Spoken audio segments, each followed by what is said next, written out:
यार साहिल, थोड़ा जल्दी चलना। आज सच में हमें कुछ ज्यादा ही देर हो गई है घर जाने में। सही कहा।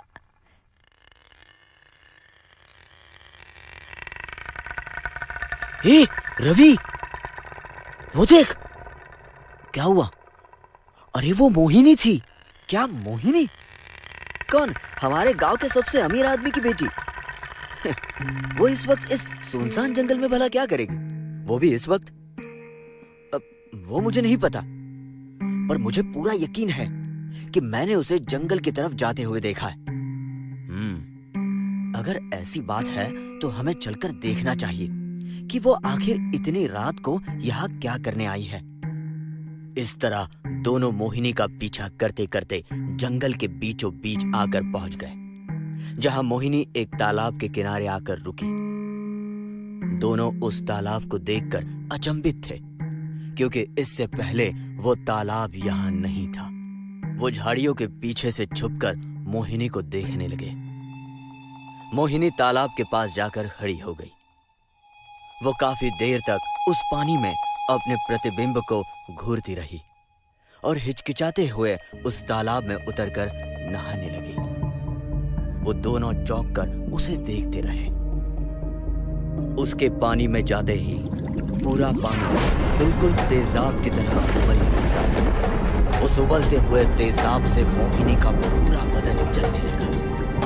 वो दर्द से कराहने लगी।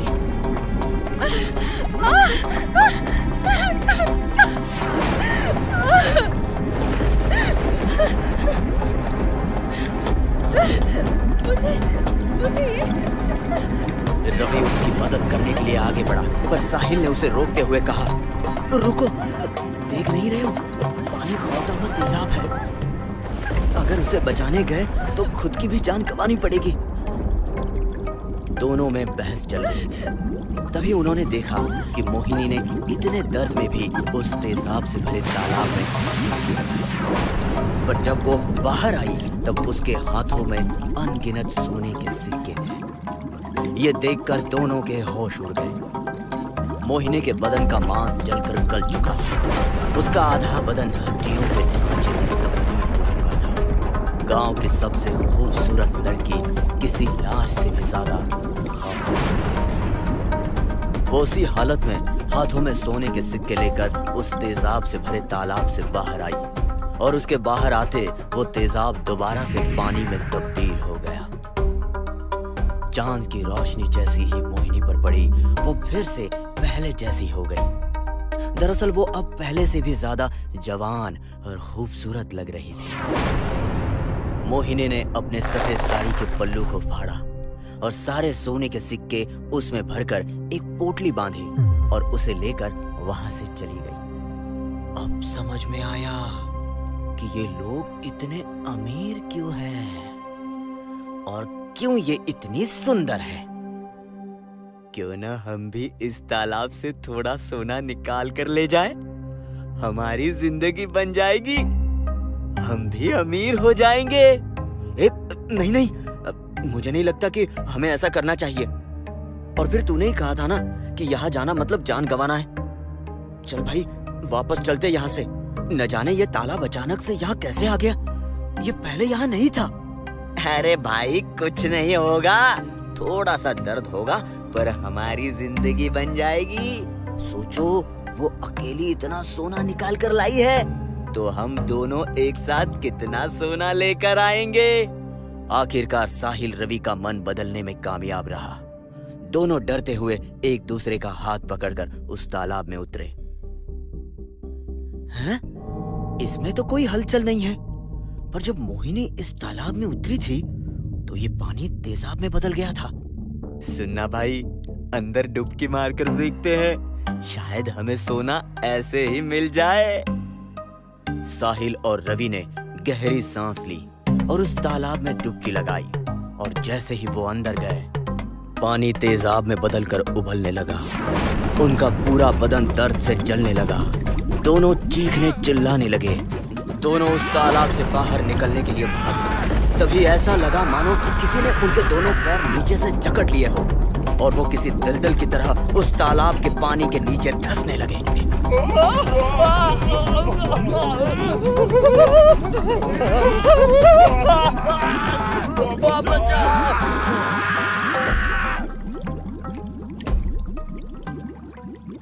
दोनों नीचे डूब गए। सब कुछ शांत हो गया और दोनों के कंकाल पानी पर तैरते हुए नजर आए और वो तालाब उनके कंकाल सहित गायब हो गया। 300 साल पहले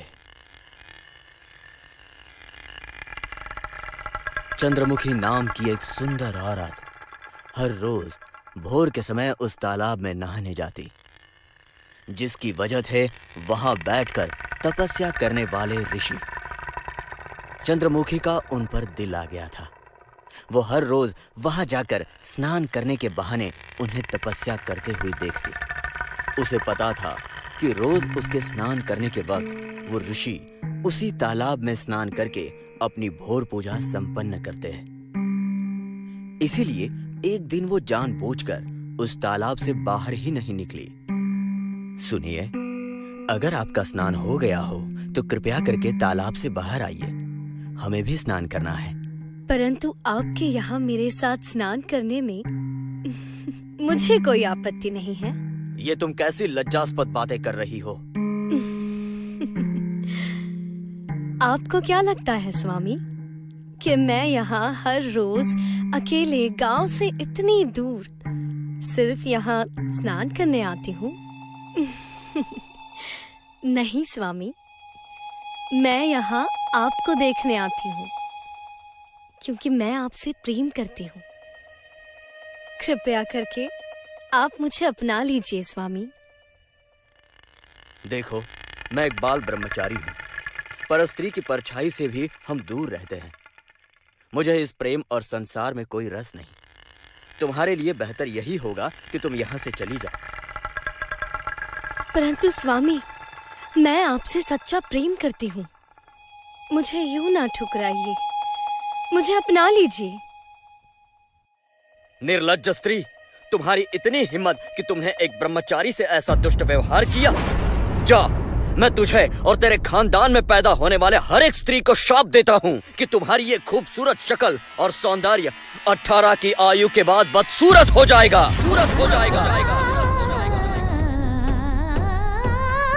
तुम सब 18 की उम्र में 80 के दिखोगे।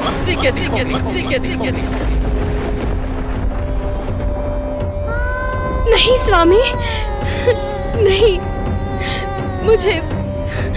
मुझे क्षमा कर दीजिए स्वामी। मेरे पापों की सजा मेरे वंश को न दीजिए। मैं ऐसी बदसूरत शक्ल लेकर कहाँ जाऊंगी? स्वामी, अगर आपने मुझे ठीक नहीं किया तो मैं यही अपनी जान दे दूंगी। आपने दिया हुआ श्राप वापस ले लीजिए स्वामी, वापस ले लीजिए। चंद्रमुखी की ये बात सुनकर ऋषि को बुरा लगा और उन्होंने कहा, देखो, अपना दिया हुआ श्राप तुम्हें वापस नहीं ले सकता, परंतु तुम्हें एक उच्च श्राप जरूर दे सकता हूँ। तुम्हारे परिवार में पैदा होने वाले हर स्त्री 18 वर्ष की आयु से पहले अगर इस तालाब में आकर नहाएगी तो उससे ये श्राप मिट जाएगा। परंतु ये इतना आसान नहीं होगा। उसे ऐसे तालाब में नहाना होगा ताकि उसे ये याद रहे कि वो कभी भी अपनी सुंदरता का दुरुपयोग नहीं करेगी। ये तालाब कोई मामूली तालाब नहीं, इसमें बेमिसाल सोना होगा, जिसके लालच में ही सही कोई भी कन्या इसमें आने से नहीं चूकेगी। किंतु ऐसे तो कोई भी इस तालाब में आकर यहाँ से धन लेकर जाएगा। मुझे ऐसा नहीं लगता। क्यों ना तुम ही इसे आजमा कर देखो। स्वामी के कहने पर चंद्रमुखी उस तालाब में उतरी। उसका बदन जलने लगा। उसने असह्य यातनाएं सही और जैसे ही वो बाहर आई वो फिर से जवान और खूबसूरत हो गई। खुद का रूप वापस पाकर चंद्रमुखी बेहद खुश हुई, पर जैसे ही उसने पीछे मुड़कर देखा तो वो तालाब वहां नहीं था। ये तालाब अब दोबारा से यहाँ तभी दिखाई देगा जब तुम्हारे वंश की कोई भी लड़की अपने 18वें जन्मदिन से एक दिन पहले यहाँ स्नान करने आएगी, जिससे ये श्राप खत्म होगा। उनके अलावा अगर कोई इस तालाब में सोने की लालच में उतरा तो उसकी मृत्यु निश्चित होगी।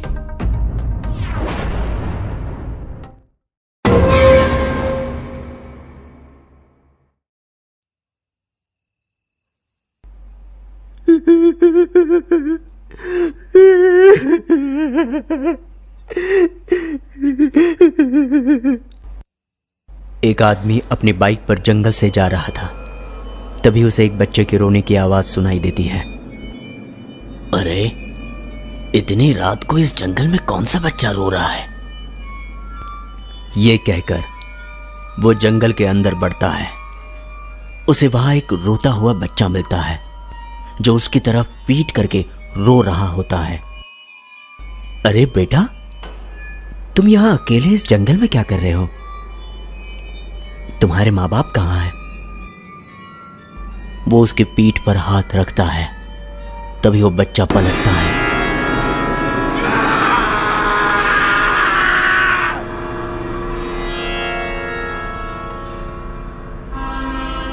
कुछ दिनों बाद, क्या दिन है, आज पूरे 2 साल के बाद गांव जाऊंगा। सब कितने खुश होंगे मुझे देखकर, खासकर मेरी चांदनी। शिव खेत में जाता है जहां वो अपने दोस्त बंसी को आवाज लगाता है। बंसी, अरे ओ बंसी, अरे ओ बंसी बाबू, अरे कैसन बा? अले छचुला का नाती, अरे कैसन बा का पूछते हो बे? हैं? पहले ही बताओ, पूरे 2 साल के बाद ही गांव की याद कैसे आई? हैं? हमों को तो लगा कि अब गांव के बाकी लड़कों की तरह तुम भी गांव को भूल गए। अरे भैया, हम सब भूल सकते हैं, पर अपना ये गांव कभी ना ही भूलेंगे। अच्छा, हैं? बाकी लोगों से मिला का नहीं? बाकी लोग? अरे बाप रे, मर गया। अब मेरी खैर नहीं, बस अभी आया।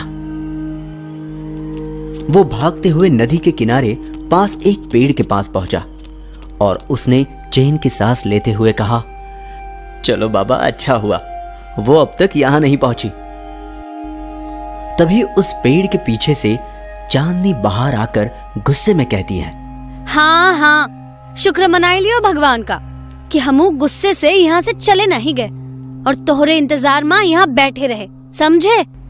अरे अरे चांदनी, नाराज क्यों होती हो? मैं तो कुछो कहने की जरूरत नहीं है, हमू को सब पता है। तुमको वहाँ शहर में नौकरी के साथ साथ कोनो अंग्रेजी में खट्टर पटर करने वाली मेम भी मिल गई होगी। इसलिए ही तुम अभी तक हमरे इक्को खत का जवाब नहीं भेजे, है ना? कौन से खत?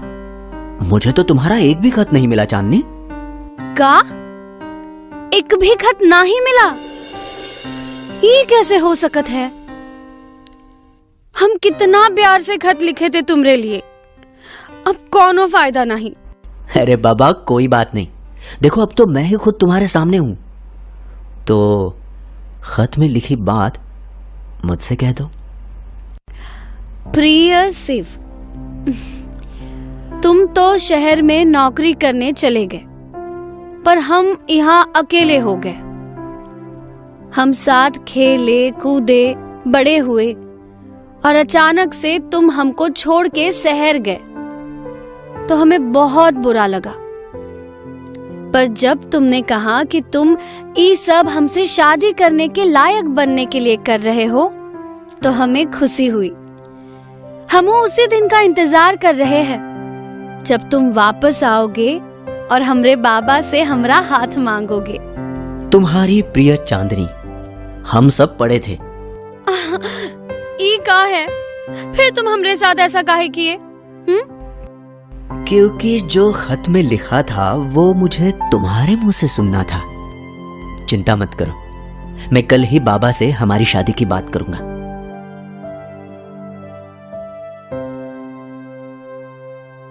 शिव ने चांदनी के बाबा से उनके शादी की बात की।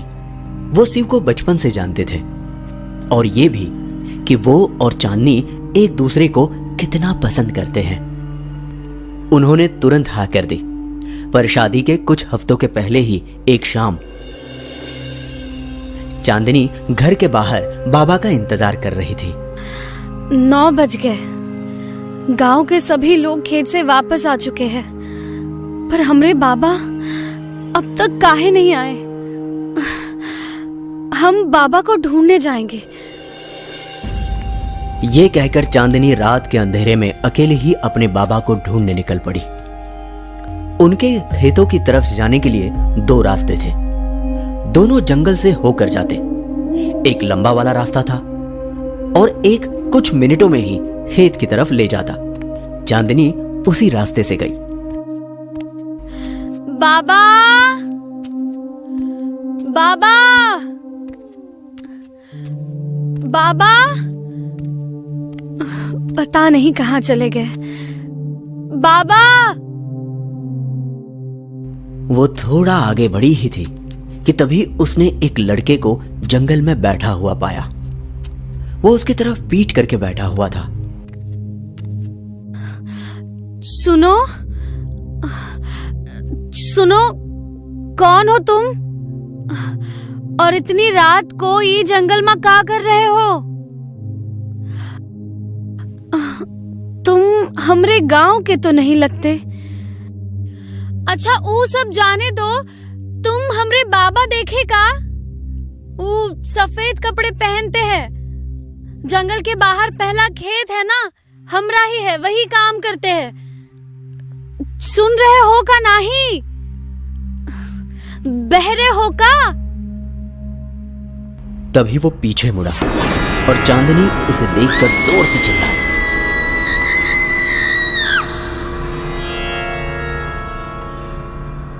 हे भगवान, पता नहीं कहाँ चली गई हमारी बेटी।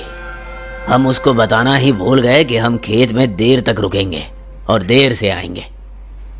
कहीं वो हमको ढूंढने के चक्कर में उस पास वाले रास्ते में तो नहीं गई। हे भगवान, ये अनर्थ ना होने देना। वो रास्ता तो भूतिया है। क्या? ये कैसी बात कर रहे हैं आप? ये भूत प्रेत सब अंधविश्वास है। नहीं शिव बेटा, गांव में अफवाह है कि पिछले कुछ दिनों से न जाने कौन सी आत्मा वास कर रही है यहाँ। उस रास्ते से जो भी गुजरता है वहां नहीं आता, इसीलिए सब गांव के लोग लंबे वाले रास्ते से होकर जाते। बाबा, अभी आपने कहा ना कि ये एक अफवाह है। अगर चांदनी आपको ढूंढने गई है तो वो वापस आ जाएगी, वरना मैं उसे ढूंढने जाता हूं। आप रुकिए।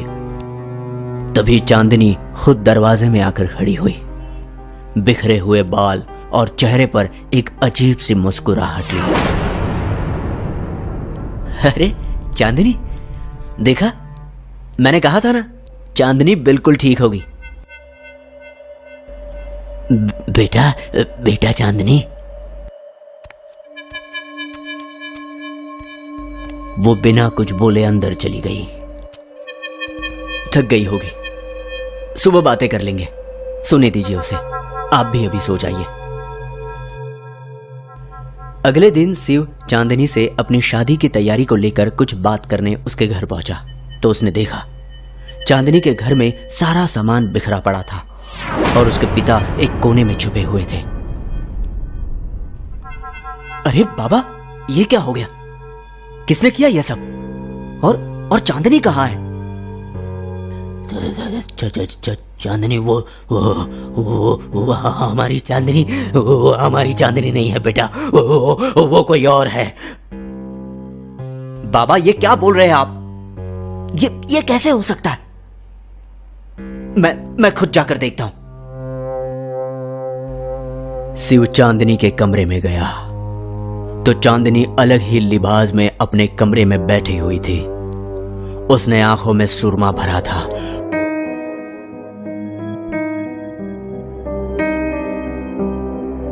चांदनी, ये सब क्या है?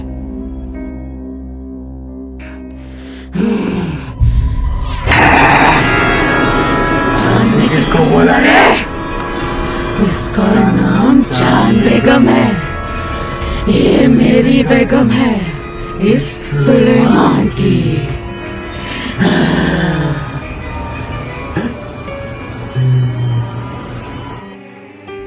ये कैसा बेहुदा मजाक है चांदनी? हमारी शादी को बस कुछ दिन ही बाकी है और तुम ये क्या बोला? तू इससे शादी करेगा? मेरे चांदनी से? तेरी इतनी जुर्रत? रुक, तुझे अभी सबक सिखाता हूँ। तभी चांदनी के बाबा एक फकीर को अपने साथ लेकर आते हैं। ये देखिए बाबा, ये हमारी बेटी है। पता नहीं कौन इसके शरीर में वास कर रहा है। जरा देखिए, हमारी मदद कीजिए। उस फकीर बाबा ने कुछ फुसफुसाते हुए अपनी हाथ की माला को घुमाना शुरू किया और चांदनी तड़पने लगी। चांदनी जोर से चीखने चिल्लाने लगी और रोने लगी। फकीर बाबा ने उसे कहा, बोल, जाएगा कि नहीं इस बच्ची के शरीर से? बोल। तुझे क्या लगा कि मैं कोई साधारण रूह हूँ? जिन्नात हूँ मैं, जिन्नात। मेरी ताकत का तुझे अंदाजा नहीं। मैं यहाँ सिर्फ एक शरीर में रहने के लिए नहीं आया, बल्कि मैं इसे अपने साथ लेकर जाऊंगा। ये मेरी है, मेरी चांद। तभी फकीर बाबा ने अपनी पोटली से पानी की बोतल निकाली और उसे कहा, तो तू भी सुन ले जिन्नात, तू कितना भी ताकतवर क्यों ना हो, अल्लाह से बढ़कर नहीं हो सकता, क्योंकि उसी ने तुझे बनाया है और उसमें तुझे मिटाने की ताकत भी है। मैं अभी तुझे इस पाक पानी से जलाकर राख कर दूंगा। रुक जा। नहीं नहीं नहीं, ऐसे मत करना। नहीं, ऐसे मत करना।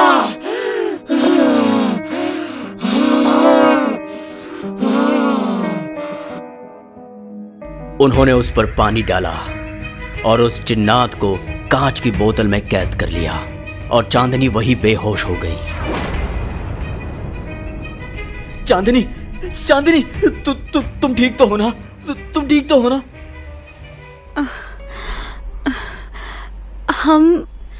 हम कहाँ हैं शिव?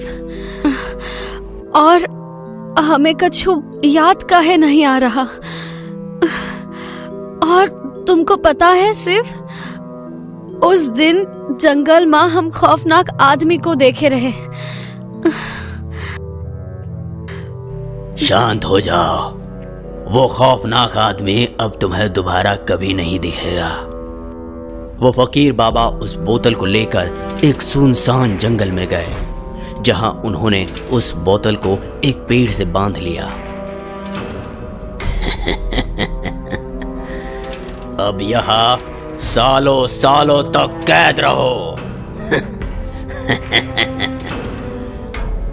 ये कहकर वो वहां से चले जाते हैं। पर हम देखते हैं कि उस इलाके में कई सारे पेड़ हैं, जहां के पेड़ों पर ऐसी 1000 बोतल टंगी हुई है। यदि आप हमारे चैनल पे नए हो तो चैनल को सब्सक्राइब करना ना भूलें और बेल आइकन पे क्लिक करें, ताकि हमारे सारे न्यू स्टोरीज आप सबसे पहले देख सकें। अगर आपको ये स्टोरी अच्छी लगी हो तो लाइक करें और हमें कमेंट करके ये बताएं कौन सा पार्ट आपको बहुत पसंद आया, और अपने दोस्तों के साथ शेयर करना ना भूलें। आप हमें फेसबुक और इंस्टाग्राम पेज पर भी फॉलो कर सकते हैं @SkullTales।